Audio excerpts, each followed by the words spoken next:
बताइए। अच्छा, भारत बिहार सीतामढ़ी से। अच्छा, सीतामढ़ी से लोग आए? हाँ, बहुत लोग आए हुए हैं भारत बिहार से। अच्छा, बिहार से कितने लोग आए हैं? हाथ उठाइए तो। ठीक है, ठीक है, कोई बात नहीं। आप कहाँ से हैं ये मायने नहीं रखता, हम लोग जहाँ है उस धरती का सम्मान करना है, ये हमारे लिए मायने रखता है। ये गाना मैं एक बलमजी लभी फिल्म किया था, उसमें मैं और एक हीरोइन थी, नाम नहीं लेंगे, उठी अब नहीं है। उसमें एक और गाना था कि हर लड़की जो न प्यारी को सीरियस लेती है, कि हर लड़की जो न प्यारी को सीरियस लेती है, 100 में से 90 को धोखा देती है। अच्छा है, इधर भी आना है, क्या करें, लोगवा ज्यादा इधर है ना, इसीलिए मुझे हाई गबड़ा जाता है सब। I love you।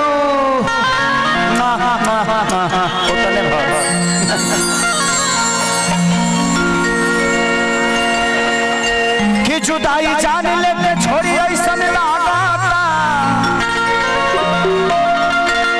कि तोहर सपना हमारा दिलवे में जागता,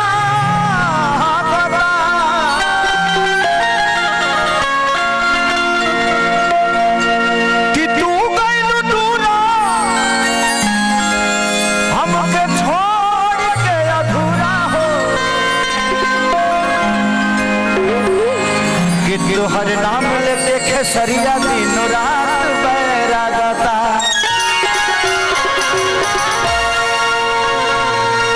देखो बढ़ाई बाबा,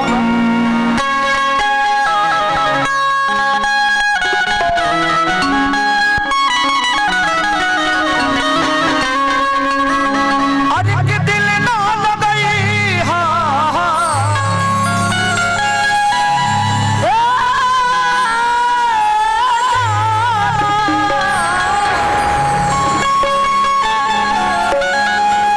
कि दिल ना लगई हाँ, कि दिल ना लगई हाँ, फिर जानी हाँ,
तेरे गम में जिया करेंगे, तेरे गम में जिया करेंगे, गम नहीं होगा तो पिया करेंगे। लेकिन याद रखना, हम मर जाने के बाद ही यमराज के मोबाइल से तेरे मोबाइल पे मैसेज दिया करेंगे, हम जब प्यारी के बदला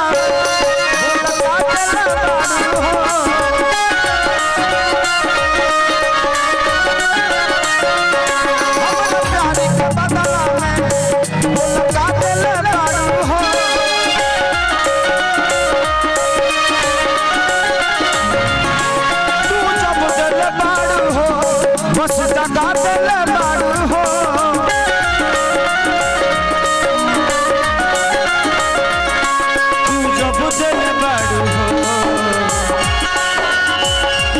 जगा दिल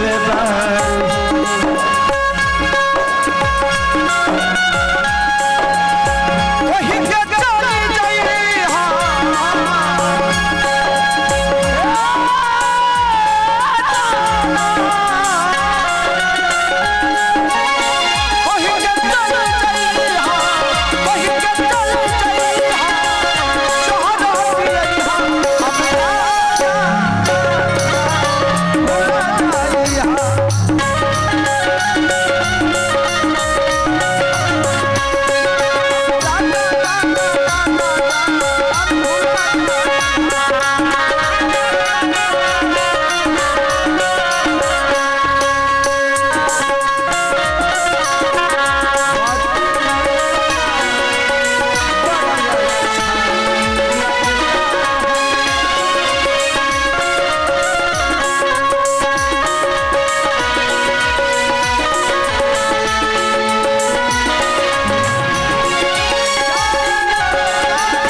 दूर कैलू जान हमर मोती मारी के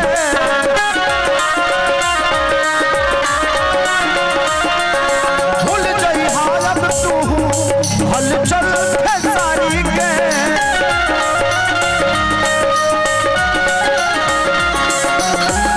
भूल जई हालत तू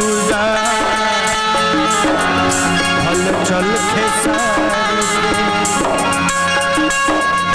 वही के चले